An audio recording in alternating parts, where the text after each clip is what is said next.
A graça do Senhor Jesus estejam com todos vós, são os nossos sinceros votos, ao iniciarmos esta palestra sob o título 144 mil. Todos sabemos que estamos vivendo os últimos dias dessa terra, então este tema é muito importante para os adventistas do sétimo dia. Esta palestra estará baseada em alguns livros que iremos expor, alguns textos. Então iremos de início apresentar e mostrar estes livros para quem quiser acompanhar e ler depois nos seus próprios livros os textos que serão apresentados. O primeiro livro que temos é Vida e Ensinos. É um livro da senhora White. O segundo livro que temos alguns textos, Primeiros Escritos, um dos primeiros livros escritos pelo irmão White também. O Ritual do Santuário. Este é um pequeno livro escrito pelo pastor Andreessen na década de 80, e um livro que não se encontra mais, não está mais à venda, e porque foi recolhido pela Igreja Adventista a nível mundial. Mas um livro muito bom para o nosso entendimento sobre o santuário e principalmente sobre os 144 mil. As Profecias do Apocalipse, um livro escrito pelo pastor Uriah Smith, 50 anos redator da Casa Publicadora, em Battle Creek. Essa edição que nós estamos exibindo é a de 1945, escrito na Publicadora Atlântico, em Portugal. Este livro contém 11 páginas a mais do que os livros atuais impressos no Brasil. Patriarcas e Profetas, um dos livros que fala sobre os pioneiros patriarcas no Velho Testamento, Ellen White também. O Desejado de Todas as Nações, escrito em 1898, irmão White. O Conflito dos Séculos, este é a versão de 1911, este é um dos primeiros impressos aqui no Brasil. E por último temos a Bíblia Sagrada, na versão fiel, a mais próxima da King James, que nós recomendamos a todos. Os 144 mil é um tema importante para os últimos sobreviventes nesta terra. Antes de darmos início ao assunto em si, nós iremos ler um texto da irmã White, que está no livro Mensagens Escolhidas, volume 1, página 174. E sobre os 144 mil temos uma instrução importante, e diz ela ali o seguinte: não é plano dele que seu povo apresente alguma coisa que ele supõe, a qual não é ensinada na palavra de Deus. Não é sua vontade que eles se metam em discussões acerca de questões que os não ajudam espiritualmente, tais como: que pessoas vão constituir os 144 mil? Isto aqueles que forem os eleitos de Deus hão de sem dúvida saber em breve. Mensagens Escolhidas, volume 1, página 174. Por esse texto, nós entendemos claramente que não foi o plano do Espírito de Profecia, da irmã White, de definir exatamente quem serão, porque aqueles que forem os eleitos hão de saber. Então isso é algo importante. E também deixa aqui bem claro o texto, que nós não estamos aqui tentando entrar em discussões ou tentar definir exatamente quem serão. Nós vamos fazer algumas perguntas, na verdade serão 13 perguntas, e iremos responder dentro da Bíblia e dentro do Espírito de Profecia, e assim entenderemos um pouquinho mais sobre esse tema. A primeira pergunta que fazemos, número 1, o remanescente de Deus ficará incontaminado com as doutrinas das igrejas? É a pergunta. E a resposta, primeiro vamos a 2 Coríntios, capítulo 11, versículo 2. Porque estou zeloso de vós com o zelo de Deus, pois vos tenho preparado para vos apresentar como uma virgem pura a um marido, a saber, a Cristo. Então vemos aqui uma característica deste povo, puro a um único marido que é Cristo. Apocalipse 14, versículo 4, primeira parte, diz assim: estes são os que não se contaminaram com mulheres, porque são virgens. Estes são os que seguem o Cordeiro para onde quer que vá. É a primeira parte. Então entendemos aqui que não estarão contaminados com mulheres. E sabemos que mulheres são igrejas, são virgens, Isto não quer dizer que deverão ser solteiros.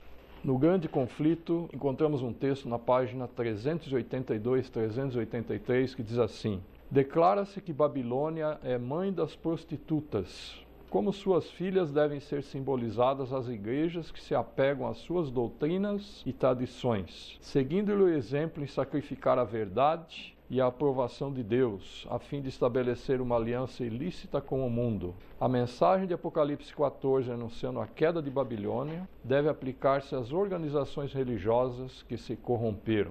Filhas, igrejas, Babilônia. No livro As Profecias do Apocalipse, página 261, de Uriah Smith, encontramos uma definição muito clara sobre mulheres. Não estão contaminados com mulheres. Na Bíblia, uma mulher é o símbolo de uma igreja. Uma mulher virtuosa representa uma igreja pura. Uma mulher corrupta, uma igreja apóstata. É, pois, uma característica deste grupo que no tempo de sua libertação não estão contaminados ou não estão relacionados com as igrejas corrompidas da terra. Vemos aqui que Uriah Smith definiu muito claramente quem são mulheres e quem serão esse grupo que não estará contaminado com elas. Então diz ele muito claro que no tempo da sua libertação, na hora final, eles não estarão contaminados com as igrejas corrompidas da terra. Então a resposta que nós claramente encontramos nesses textos: para ser contado entre os 144 mil, os salvos não poderão estar envolvidos com as doutrinas de Babilônia ou de suas filhas. Sai dela, povo meu, Apocalipse 18:4, será um convite prontamente atendido por este grupo. A pergunta 2 diz assim: como eles serão as primícias dentre os vivos para Deus e o Cordeiro? Apocalipse 14:4.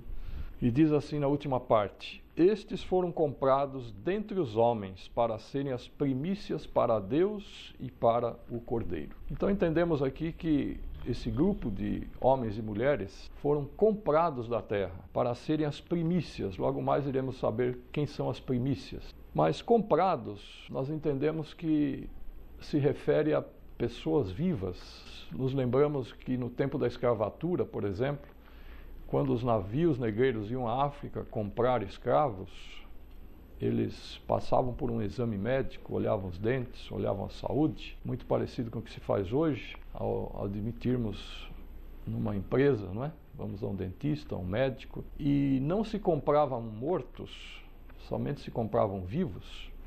Então a Bíblia deixa aqui bem clara a ideia que estes foram comprados ou resgatados da terra para Deus e para o Cordeiro. Na pergunta 3, quem foram as primícias dentre os mortos? 1 Coríntios 15 e Mateus 27. Primeiro vamos a 1 Coríntios 15, versículos 20 e 23. Diz assim, verso 20. Mas na realidade, Cristo foi ressuscitado dentre os mortos, sendo ele as primícias dos que dormem. Verso 23, cada um, porém, na sua ordem. Cristo as primícias, depois os que são de Cristo na sua vinda. Então entendemos aqui que Cristo é as primícias, os que dormem. Mateus 27, 52 e 53 diz assim: os sepulcros se abriram, e muitos corpos de santos que tinham dormido foram ressuscitados. E saindo dos sepulcros, depois da ressurreição dele, entraram na cidade santa e apareceram a muitos. Então vemos aqui na Bíblia que muitos foram ressuscitados na ressurreição de Cristo e apareceram a muitos. Começamos a entender um pouco aqui quem são as primícias dos que morreram, ou do que morreu, que foi Cristo. Vamos ver o que o Espírito de Profecia nos esclarece sobre esse ponto. No livro Desejado, na página 786, nós encontramos um texto muito esclarecedor. Aqueles, porém, que ressurgiram por ocasião da ressurreição de Cristo, saíram para a vida eterna. Ascenderam com ele, como troféus de sua vitória sobre a morte e o sepulcro. Estes, disse Cristo, não mais são cativos de Satanás. Eu os redimi. Trouxe-os da sepultura como as primícias de meu poder, para estarem comigo onde eu estiver, para nunca mais verem a morte, nem experimentarem a dor. Então entendemos claramente pela Bíblia e pelo Espírito de Profecia que quem foram as primícias dentre os mortos. Cristo, então, ao ressurgir, ressurgiram com eles muitas pessoas, que foram inclusive os que testemunharam em Jerusalém sobre a ressurreição de Cristo. porque os romanos haviam pago a falsas testemunhas, aos soldados, para mentirem sobre a ressurreição de Cristo. Os discípulos também estavam escondidos com medo dos judeus, então estas pessoas foram as que testemunharam pessoalmente na cidade de Jerusalém sobre a ressurreição de Cristo. E estes, diz a Bíblia, que não mais se viram entre os vivos. Então, o que nós entendemos? Que as primícias dentre os mortos são os homens que Jesus trouxe da sepultura por ocasião de sua morte, Mateus 27, 52 e 53, e simbolizam sua vitória sobre a morte. Destes, Moisés é um símbolo apropriado. Então já entendemos um pouquinho sobre quem são as primícias dos mortos. Então a próxima pergunta, pergunta 4, diz assim: quem então serão as primícias dentre os vivos e quais serão suas características? Vamos a Hebreus, Apocalipse e Mateus. Hebreus 12, 14 diz assim: segui a paz com todos e a santificação, sem a qual ninguém verá o Senhor. Então vemos neste verso que uma das características é a santificação. Apocalipse 14, 5 diz: e na sua boca não se achou engano, porque são irrepreensíveis. Irmãos, irrepreensível ou irrepreensíveis no plural é algo impressionante para nós nesses últimos dias. É aquela pessoa, aquele irmão, aquela irmã, não se consegue encontrar um defeito de caráter. Então, se nós formos ao bar, na esquina, e perguntar se ele deve alguma coisa ali, ele não deve nada. Se nós formos ao supermercado, se nós formos ao SPC, ao banco, enfim, ao vizinho do lado, ele é uma pessoa que ninguém, em outras palavras, consegue colocar um defeito. Essa é uma pessoa irrepreensível. E a Bíblia diz que a característica desse último grupo é exatamente essa palavra que é definida, irrepreensível. Mateus 5,48 diz também: sede vós, pois, perfeitos, como é perfeito o vosso Pai Celestial. Perfeito, irrepreensível, algo muito semelhante. Vamos ver então o que o Espírito de Profecia nos fala, fazendo um paralelo disso com Enoque, no livro Patriarcas. Diz ali, irmão White: por meio da transladação de Enoque, o Senhor tensionava ensinar uma lição importante. Ensinava-se aos homens que é possível obedecer à lei de Deus. Vamos fazer um pequeno parêntese aqui. Lembre-se, vou repetir a frase: ensinava-se aos homens que é possível obedecer à lei de Deus, que vivendo embora em meio dos pecadores e corruptos, eram capazes, pela graça de Deus, de resistir à tentação e tornar-se puros e santos. Viram em seu exemplo a bênção de uma vida tal, e sua transladação foi uma evidência da verdade de sua profecia relativa ao além. Página 88 e 89. E o texto termina dizendo: o caráter piedoso deste profeta representa o estado de santidade que deve ser alcançado por aqueles que hão de ser comprados da terra. Apocalipse 14, 3, por ocasião do segundo advento de Cristo. Mas como Enoque, o povo de Deus procurará pureza de coração e conformidade com sua vontade, até que reflitam a semelhança de Cristo. Como Enoque, advertirão o mundo da segunda vinda do Senhor e dos juízos que cairão sobre os transgressores, e pela sua santa conversação e exemplo, condenarão os pecados dos ímpios. Irmãos, que texto para a nossa inspiração nesses últimos dias, nessa fase da terra. E como que nós podemos condenar os pecados dos ímpios? Sem os condenar, propriamente dito. Fazer como Jesus fez, viver sem pecar. Automaticamente, então, nós estamos sem palavras, somente pelos nossos atos, condenando o pecado dos ímpios. Então, a resposta nós podemos compreender o seguinte, que os 144.000 nos dizem que é possível vencer o pecado como Jesus venceu. A última geração de salvos, irmãos, que viverão sobre a terra, representam os troféus vivos da vida vitoriosa de Jesus sobre o pecado. Serão perfeitos ainda em vida. Eu recomendo para quem não leu ainda o último capítulo do livro do pastor Andriessen, M.L. Andreessen. A Última Geração é o nome desse último capítulo. Os irmãos vão ter uma pálida ideia do que acontecer com os 144 mil. Eles serão os troféus. Assim como, imagine como um clube, não é? Damos aqui um exemplo não muito bom, mas visível, que todos vão entender. Um clube de futebol, quando ganha um campeonato, então ele recebe um troféu, e esse troféu, então eles pegam esse troféu e vão levando de cidade em cidade, às vezes de país em país, para mostrar a vitória que eles ganharam. Imagine então os 144 mil, e nesse capítulo nós vamos ver os textos e todas as implicações nesse assunto.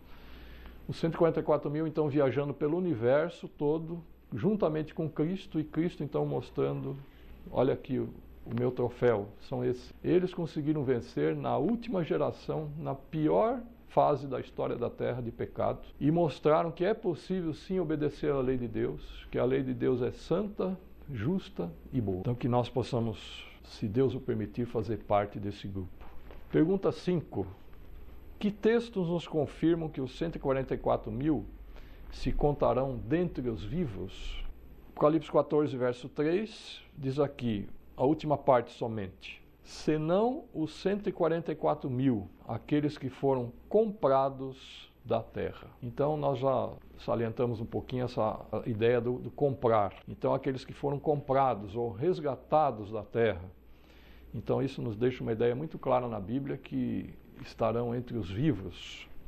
Mas temos mais textos. No livro Primeiros Escritos, página 283, diz assim: em alguns lugares, antes do tempo para se executar o decreto, os ímpios ruíram sobre os santos para os matar, mas anjos sob a forma de homens de guerra combatiam por eles. Satanás desejava ter o privilégio de destruir os santos do Altíssimo.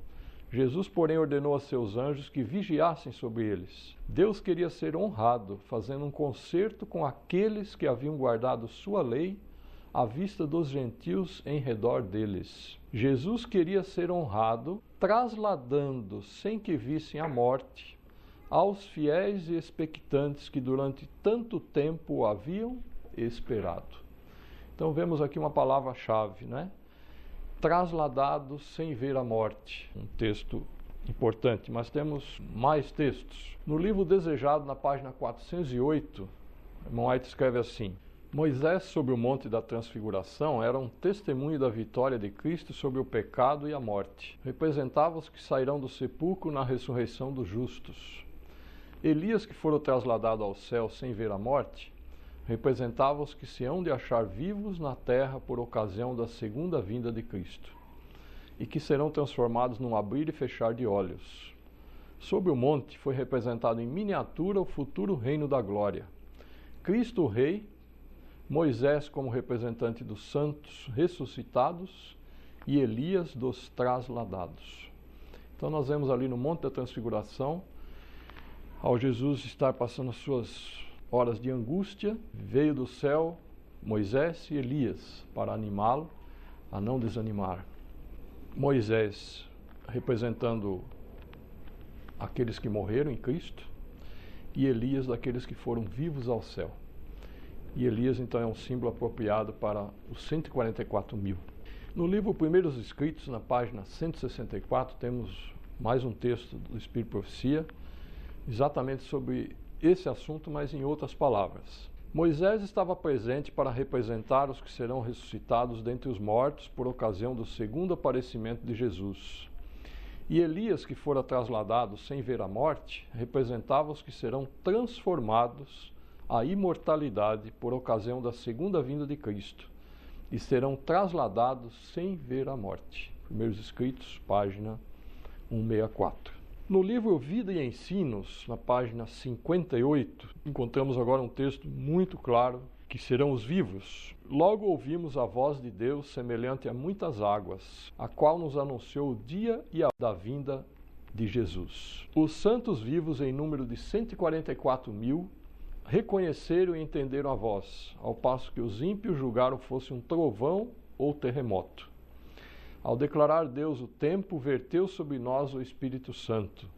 e nosso rosto brilhou com o esplendor da glória de Deus, como aconteceu com Moisés na descida do Monte Sinai.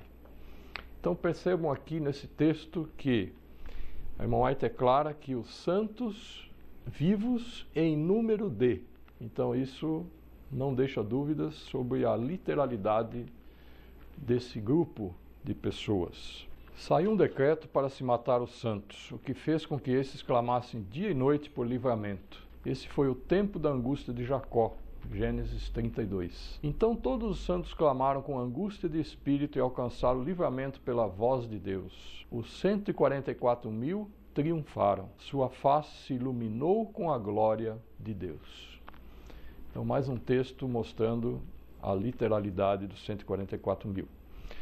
Estamos mostrando esse texto, irmãos, para deixar bem claro que apesar de os nossos irmãos da Reforma, por exemplo, terem um entendimento um pouco diferente em relação a isso, mesmo do livro de Uriah Smith, são muito claros, e principalmente a Bíblia também. Dois livros em paralelo, está no Grande Conflito e no Eventos Finais, que é um compilado, com certeza, textos tirados do Grande Conflito. Ninguém, a não ser os 144.000, pôde aprender aquele canto, pois é o de sua experiência, e nunca ninguém teve experiência semelhante. Estes são os que seguem o Cordeiro para onde quer que vai. Estes, tendo sido trasladados da terra dentre os vivos, são tidos como as primícias para Deus e para o Cordeiro. Apocalipse 14, de 1 a 5 e 15, 3. Estes são os que vieram de grande tribulação. Apocalipse 7, 14. Passaram pelo tempo de angústia, tal como nunca houve desde que houve nação. Suportaram a aflição do tempo da angústia de Jacó. Permaneceram sem intercessor durante o derramamento final dos juízos de Deus.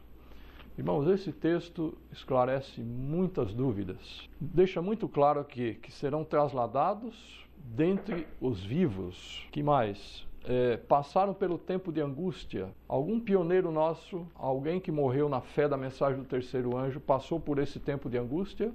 Não. Alguém permaneceu sem intercessor, apesar de alguns dizerem que ressuscitarão entre a sexta e a sétima praga. O tempo de angústia, que será relativamente quase um ano, eles não terão passado. E diz ali também que nunca ninguém teve experiência semelhante. Que experiência tiveram os nossos passados em relação às perseguições, às provações que acontecerão no futuro próximo e durante o derramamento final dos juízos de Deus? Então esse texto, irmãos, deixa muito claro que os 144.000 estarão sendo contados dentre os vivos. A resposta que nós temos para um resumo, para todos esses textos é o seguinte: são muitos os textos que deixam clara a ideia que a última geração de santos vivos na terra, antes da volta de Jesus, serão literalmente 144.000.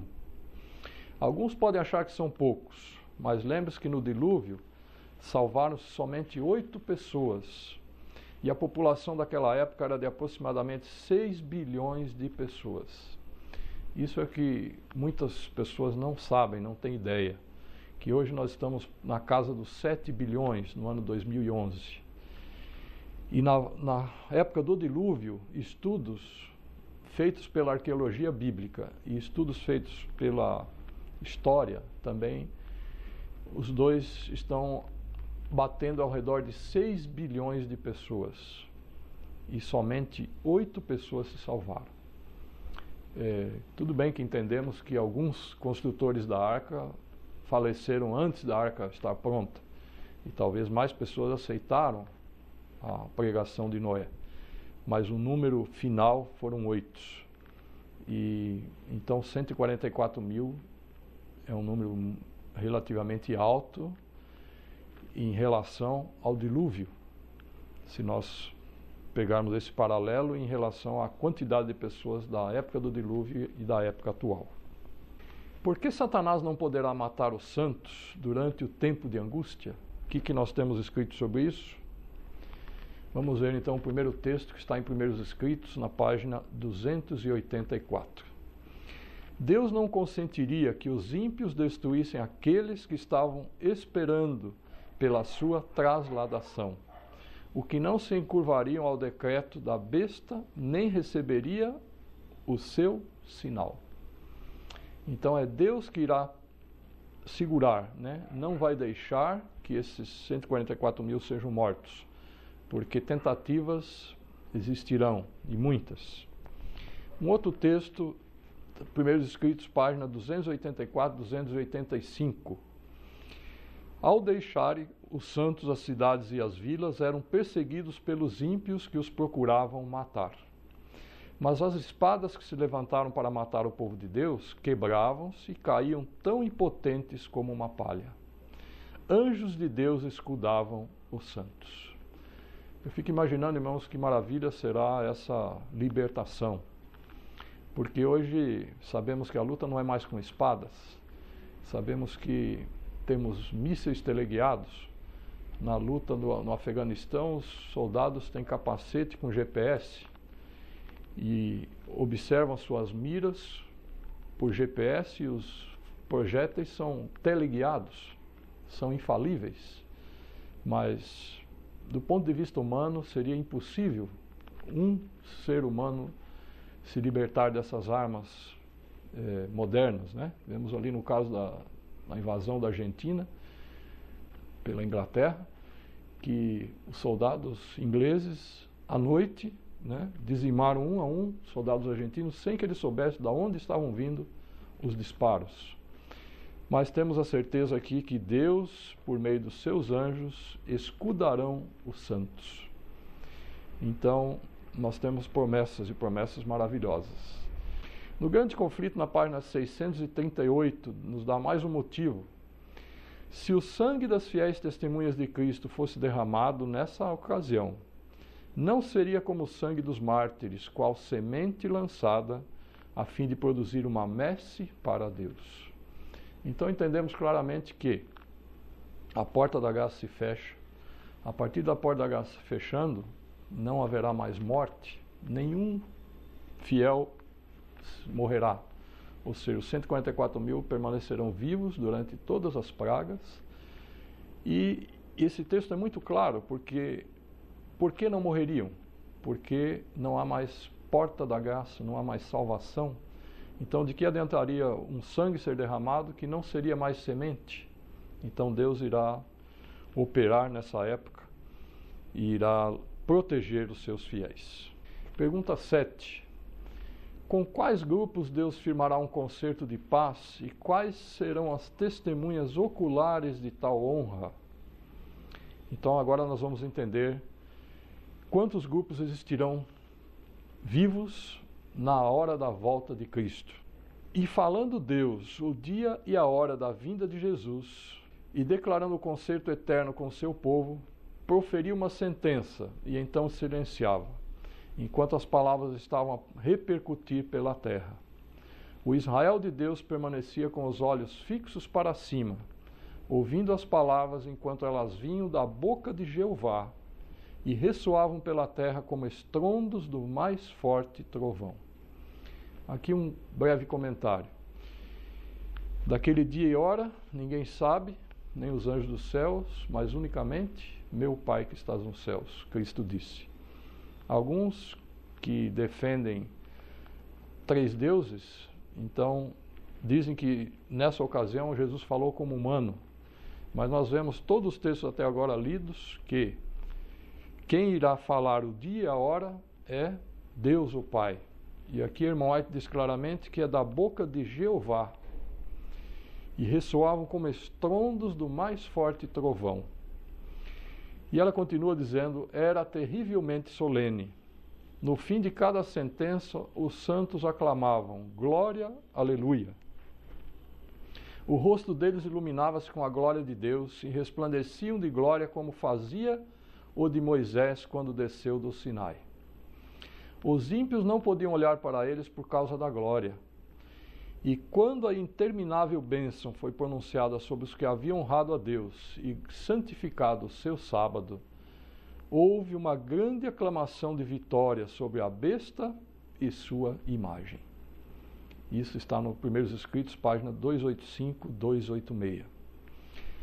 Mas, no grande conflito, na página 637, temos ali alguns grupos, e vamos entender agora exatamente quantos grupos estarão ali assistindo e ouvindo o concerto de paz. Diz ali: abrem-se as sepulturas, e muitos dos que dormem no pó da terra ressuscitarão, uns para a vida eterna e outros para a vergonha e desprezo eterno.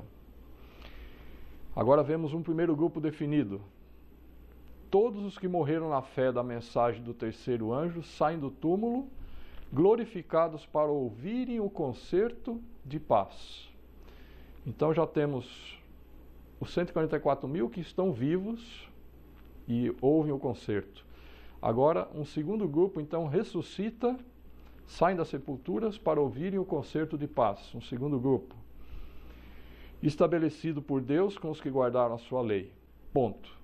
O terceiro grupo agora, os mesmos que o traspassaram, Apocalipse 1:7. Os que zombaram e escarneceram da agonia de Cristo, e os mais acérrimos inimigos de sua verdade e povo, ressuscitam para contemplar em sua glória e ver a honra conferida aos fiéis e obedientes. Então vemos um primeiro grupo passando vivo, um segundo grupo ressuscitando, os que morreram firmes na mensagem do terceiro anjo.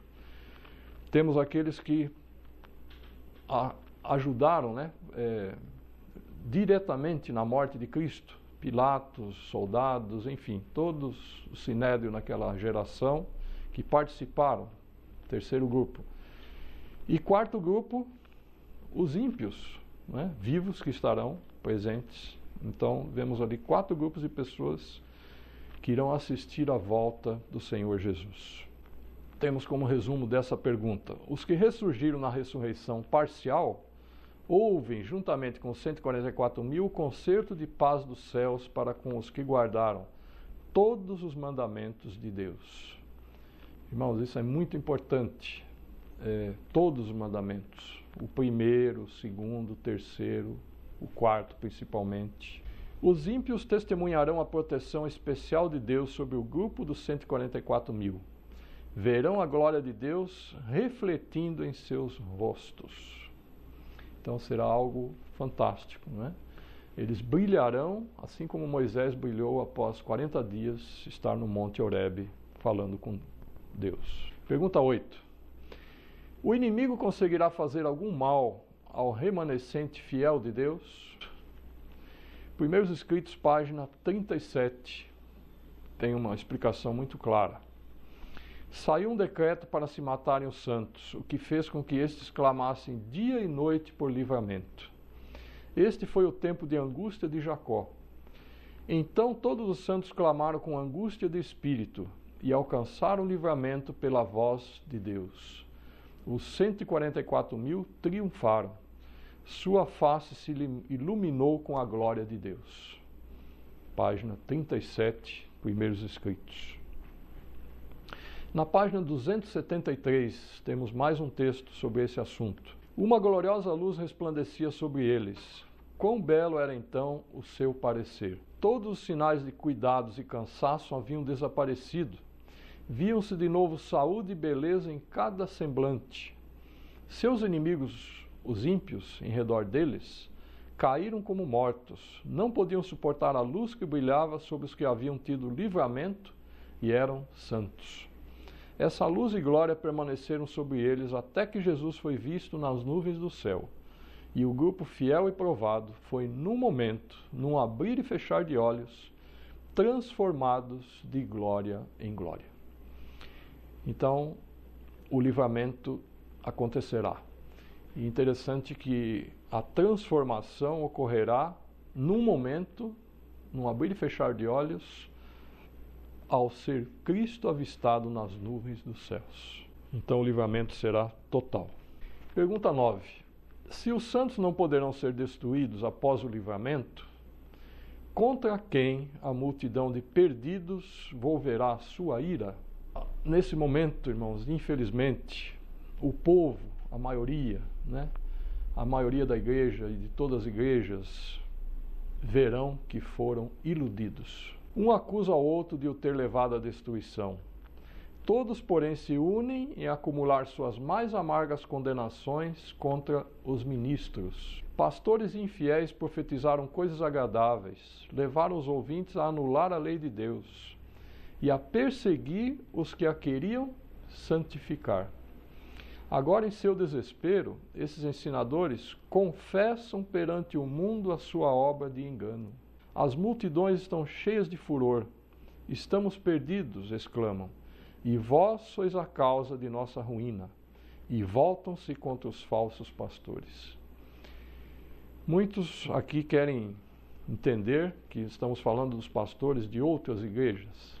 Também, mas este livro foi escrito para a nossa igreja. E quando nós sentimos que fomos iludidos, né, foi uma decepção muito grande, uma tristeza, uma angústia tremenda. Mas graças a Deus ainda tivemos tempo de voltar, corrigir os nossos erros e ainda temos salvação. A porta da graça ainda está aberta. Agora, quando a primeira praga cai, e ela vai cair primeiramente pelos pastores infiéis, e esses pastores, ao receberem a praga, irão confessar perante o mundo que realmente enganaram, então o povo agora vai ficar numa situação terrível, porque não há mais tempo, o tempo já se esgotou, a salvação já passou. E eu fico imaginando então a revolta que ocorrerá nesses dias. E o texto continua dizendo: aqueles mesmos que mais os admiravam pronunciarão as mais terríveis maldições sobre eles. As mesmas mãos que os coroavam de lauréis levantar-se-ão para destruí-los. As espadas que deveriam matar o povo de Deus são agora empregadas para exterminar os seus inimigos. Por toda parte há contenda e morticínio. Então, terrível será esse tempo. Terrível estar nesses dias, principalmente para aqueles que enganaram e os que foram enganados. Pergunta 10. O que significa receber o selo da besta e quem o receberá? Nós estamos falando dos 144 mil. E eles terão um selo para não serem mortos pelo anjo que irá passar. Apocalipse 13, 15 a 16. Foi-lhe concedido também dar fôlego à imagem da besta, para que a imagem da besta falasse, e fizessem que fossem mortos todos os que não adorassem a imagem da besta. E fez que a todos, pequenos e grandes, ricos e pobres, livres e escravos, lhes fosse posto um sinal na mão direita ou na fronte. Então nós entendemos que esse sinal será colocado na mente, né, pelo entendimento e pelo trabalho, pelo apoio a organizações a favor da imagem da besta. E sabemos o que a irmã White define como a imagem da besta. Ela diz assim, no Grande Conflito, quando as principais igrejas com sede nos Estados Unidos se unirem em pontos comuns de doutrina, então pedirão ao Estado para que imponha seus dogmas. Aí então terá se formado a imagem da besta. Os que não forem dos 144 mil irão receber esse sinal. No Grande Conflito, diz também: ao rejeitarem os homens a instituição que Deus declarou ser o sinal de sua autoridade e honrarem em seu lugar a que Roma escolheu como sinal de sua supremacia, aceitarão de fato o sinal de fidelidade para com Roma, o sinal da besta. E somente depois que esta situação esteja assim plenamente exposta perante o povo, e este seja levado a optar entre os mandamentos de Deus e os dos homens, é que, então, aqueles que continuam a transgredir hão de receber o sinal da besta. Então, irmãos, nós estamos num passo preparatório, né, para o recebimento desse sinal.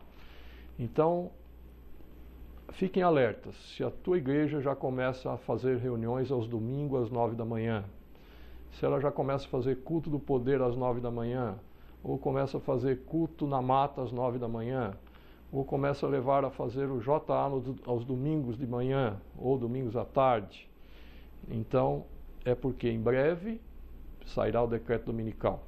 Aqueles que não estiverem se reunindo aos domingos sofrerão perseguições. Mas aqueles que continuarão a guardar o sábado e a honrar a Deus no santo dia do Senhor, receberão o sinal de Deus. E aqueles que estarão obedecendo o domingo e cultuando aos domingos, poderão receber o sinal da besta. Pergunta 11. Quem sela os 144.000 e quem recebe o selo? Apocalipse 7, versículos 2 e 3. E vi outro anjo subir do lado do sol nascente, tendo o selo do Deus vivo, e clamou com grande voz aos 4 anjos a quem fora dado o poder de danificar a terra e o mar, dizendo: Não danifiques a terra, nem o mar, nem as árvores, até que selemos na sua fronte os servos do nosso Deus. O selo do Deus vivo será colocado na fronte dos 144.000. Em Apocalipse 14, versículos 1 e 4. E agora vamos dar um detalhe na versão King James. E olhei, no verso 1, e eis o Cordeiro em pé sobre o monte Sião, e com ele 144.000, que em suas testas tinham escrito o nome de seu Pai. E o verso 4, estes são os que não se contaminaram com mulheres, porque são virgens. Estes são os que seguem o Cordeiro para onde quer que vá. Estes são os que dentre os homens foram comprados como primícias para Deus e para o Cordeiro. O realce que damos aqui é o versículo 1, que diz bem claro que nas suas testas tinham escrito o nome somente de seu Pai. As Bíblias atuais hoje acrescentaram o nome do Pai e do Filho. Mas na King James, que era a Bíblia que a Igreja Adventista usava, que os pioneiros usavam, que era a Bíblia que o irmão White usava, até os anos 20 a Igreja Adventista somente utilizou essa Bíblia desde o seu início. Ali tem escrito o nome do seu Pai. Se os irmãos olharem versos antigos, dos livros antigos de Uriah Smith e Ellen White, os irmãos vão perceber que o texto está falando relativamente a essa versão de Bíblia, que era a Bíblia da época. E eventos finais, na página 254, diz assim: Um anjo que volta da terra anuncia que a sua obra está feita. O mundo foi submetido à prova final, e todos os que se mostraram fiéis aos preceitos divinos receberam o selo do Deus vivo. Cessa então Jesus de interceder no santuário celestial. Cristo fez expiação por seu povo e apagou os seus pecados. O número de seus súditos completou-se, e o reino e o domínio e a majestade dos reinos debaixo de todo o céu estão prestes a ser entregues aos herdeiros da salvação. E Jesus deve reinar como Rei dos Reis e Senhor dos Senhores. Que a obra se termina, ocorrerá aquelas palavras: está feito.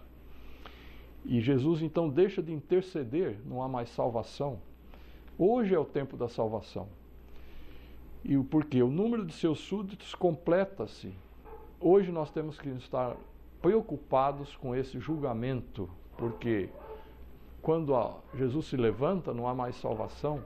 Ninguém hoje nas igrejas está mais pregando que o preparo para esse tempo que é hoje, porque ao terminar o tempo do julgamento não há mais salvação alguma. Está sim sendo pregado que ao Jesus voltar, então todos seremos transformados, os nossos caráteres serão glorificados, mas isso é um engano. O caráter é a única coisa que nós iremos levar desta vida, e ele tem que ser transformado, tem que ser perfeito até Jesus se levantar no santuário celestial. Depois não adiantará mais nada. O número de seus súditos completa-se, e quem realiza o selamento é o anjo, e os selados são aqueles que não aceitaram as doutrinas impostas pela besta e o falso profeta. Então nós percebemos hoje que as duas principais doutrinas que serão impostas e já estão sendo colocadas, não é? Devagarzinho, o domingo e a Santíssima Trindade Católica.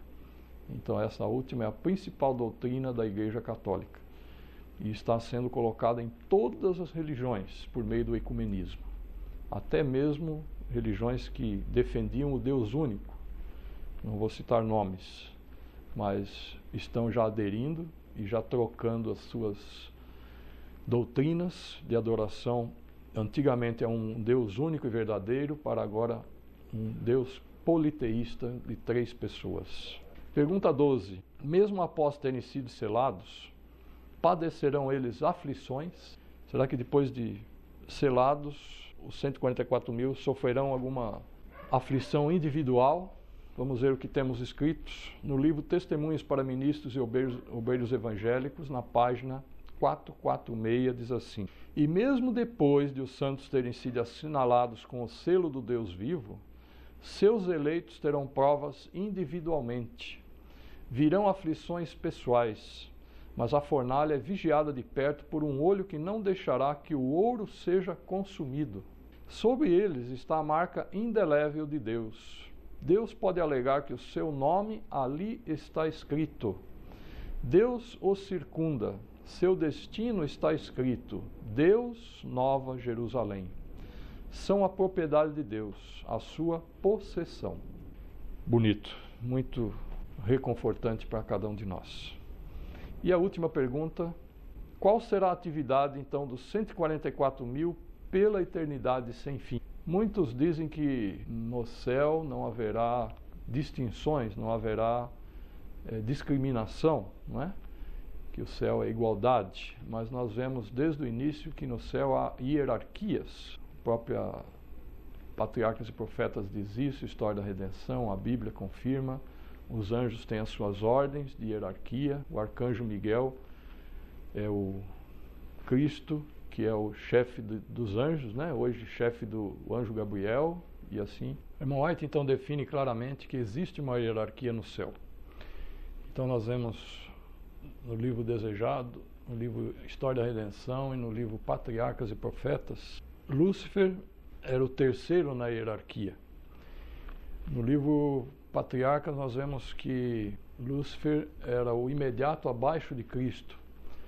Enfim, existe uma hierarquia também entre os anjos, classificação, e com certeza a Bíblia também nos relata que haverá uma hierarquia entre os salvos. Nós saberemos quem serão os mártires por uma marca nas suas vestes, vermelha. E também sobre os 144.000 nós temos um texto que vai definir claramente uma diferença. Sobre isso eu já falei, mas leiam o último capítulo desse livro, né? O Ritual do Santuário, por M.L. Andreessen. O último capítulo fala sobre a última geração. Isso vai deixar muito claro sobre isso que nós estamos falando nesse momento. Então vamos aos textos. Apocalipse 14, versículos 3 e 4 diz assim: E cantavam um cântico novo diante do trono, os 4 seres viventes e dos anciãos. E ninguém podia aprender aquele cântico, senão os 144.000, aqueles que foram comprados da terra. Somente quem aprendeu a cantar é quem passou por aquela experiência, por aquela prova que jamais houve sobre a terra e jamais haverá. Só eles é que aprenderam a cantar esse cântico, aqueles que foram resgatados da terra. O outro texto, em Apocalipse 14, 4, diz claramente que estes são os que não se contaminaram com mulheres, porque são virgens. Estes são os que seguem o Cordeiro para onde quer que vá. Estes foram comprados dentre os homens para serem as primícias para Deus e para o Cordeiro. Então aqui nós vemos na Bíblia que os 144.000 estarão sempre viajando com Cristo, visitando os mundos, todos os mundos criados. Isso é o que nós entendemos. E esse grupo não se contaminou com nenhuma doutrina de igreja, ou nenhuma igreja, no tempo da sua libertação, como deixou muito claro escrito o pastor Uriah Smith. A irmã White então esclarece mais um pouco. Ela diz assim: e os remanescentes são não só perdoados e aceitos, mas também honrados. Uma mitra limpa é-lhes colocada sobre a cabeça, serão como reis e sacerdotes para Deus. Enquanto Satanás estava com suas acusações e buscava destruir esse grupo, santos anjos invisíveis passavam para cá e para lá, colocando sobre eles o selo do Deus vivo. Estes são os que se acharão sobre o monte Sião com o Cordeiro, tendo escrito na fronte o nome do Pai. Interessante, esse é um texto claramente baseado na King James, está no Testemunhos Seletos, volume 2, que consequentemente foi tirado dos Testemunhos para a Igreja, de 1 a 9. Cantam ante o trono um novo cântico, aquele cântico que homem algum pode aprender, a não ser os 144.000 que foram remidos da terra. Estes são os que seguem o Cordeiro para onde quer que vai. Estes são os que dentre os homens foram comprados como primícias para Deus e para o Cordeiro. E na sua boca não se achou engano, porque são irrepreensíveis diante do trono de Deus. Que maravilha estarmos, se Deus nos der a graça de fazermos parte deste grupo, porque seremos abençoados, visitaremos muitos mundos, seremos privilegiados. Terminando, voltamos a dizer as palavras que o irmão White deixou bem claro sobre esse estudo. Que não é o plano de Deus que seu povo apresente alguma coisa que ele supõe, a qual não é ensinada na palavra de Deus. Não é sua vontade que eles se metam em discussões acerca de questões que os não ajudam espiritualmente, tais como que pessoas vão constituir os 144.000. Isto aqueles que forem os eleitos de Deus hão de sem dúvida saber em breve. Realçamos mais essa última frase. Isso está no futuro. Então, ela mesma deixou bem claro que aqueles que participarão, aqueles que serão, aqueles que farão parte desse grupo, saberão em breve quem serão. Que Deus nos ajude a estarmos nos preparando para esse grande evento. Porque quando Cristo, lá dos céus, disser aquelas palavras finais, nós teremos que já estar preparados. A conclusão que nós chegamos desse estudo é o seguinte, que o que Jesus coloca à disposição e exige dos 144.000 é nada mais, nada menos que a perfeição de caráter. Algo que hoje não está sendo mais pregado por nenhuma igreja na face desta terra. A trasladação do último dia é para as primícias, os perfeitos, os melhores, os bem-aventurados. Se você acha que está difícil ser santo no século 21, não desanime. Nós podemos chegar lá. Elias chegou e Enoque também. Homens como nós, sujeitos a mesmas tentações que nós, alcançaram tal experiência. Que nós possamos orar a Deus e pedir a Deus sabedoria, preparo, paciência para suportarmos as provações, as tentações que nos sobrevirão durante esse último período em que homens desmaiarão de terror. E eu ainda não vi nenhum homem desmaiar de terror, mas a Bíblia diz que em breve isso acontecerá. E nós tivemos uma pálida ideia disso quando ocorreu a queda da bolsa lá na Europa e Estados Unidos. Homens ricos se jogando nos trilhos dos trens, se jogando dos prédios, e dentro em breve isso irá se repetir com mais intensidade.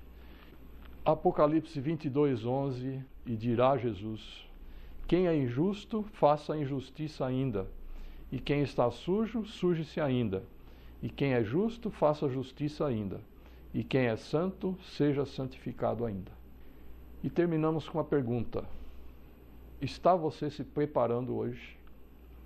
Que Deus o ajude a estar dedicando não só alguns minutos da sua vida, mas todos os momentos da sua vida, todas as horas de cada dia, para fazer parte desse grupo e assim estarmos juntos na Canaã Celestial. É o nosso desejo e oração em nome do Senhor Jesus. Amém.